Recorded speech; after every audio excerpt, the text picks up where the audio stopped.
Ready na ba kayo? Kasi papalitan ko na yung profile picture ko. Okay? I-guess nyo kayong bias ko sa Bini. Guess nyo.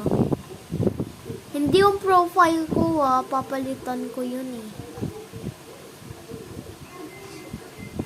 Kasi yung mga kaibigan ko sa Roblox, kasi hindi pa may kaibigan sa Roblox, add yun na ako kasi,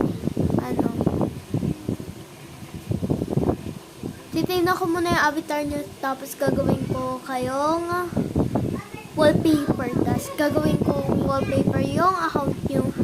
Okay? Guess yung bias nyo. Guess mo pala bias ko. Ay, marunong siya mag-baby.